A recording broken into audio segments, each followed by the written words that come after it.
अस्सलामुअलैकुम। Awan business time पे आप सबको खुशामदीद कहते हैं। माशाल्लाह ये देखें जी, बहुत प्यारे बकरे हैं। ये भाई जो है ना वज़ीरस्तान से, ये वाले भाई जो है ना वज़ीरस्तान से आए हैं। माशाल्लाह ये कितना माल है आपके पास? 300 है। 325। अच्छा 60 बकरा है। सही है माशाल्लाह जी। ये अपने सियालकोट के इलाके में आए हैं ये भाईजान। ये किंगरा रोड के ऊपर जो है ना इन्होंने डेरा लगाया है। ये देखें, ये वाला डेरा लगाया हुआ है। तो बहुत मुनासिब रेट है इनके।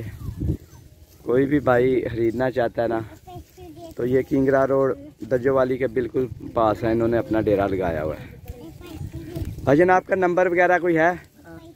आप अपना नंबर बोलें, ये आपका नंबर इधर जो है ना रिकॉर्ड हो जाएगा, फिर आपसे लोग कुर्बानी के लिए जो है ना राब्ता कर लेंगे। क्या नंबर है आपका?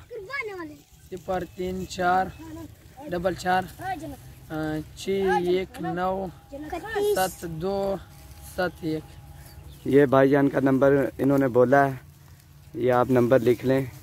माशाल्लाह बहुत मुनासिब रेट पे दे रहे हैं। ये देखें बहुत खूबसूरत जानवर है माशाल्लाह। ये बच्चे भी हैं इनके साथ। ये देखें ये बच्चे, ये सब वज़ीरस्तान से आए हैं। तो आप उधर से पैदल ही आते हो ये माल के साथ? ये गाड़ी से ले आया। गाड़ी इधर छोड़ के गया आपको? हाँ।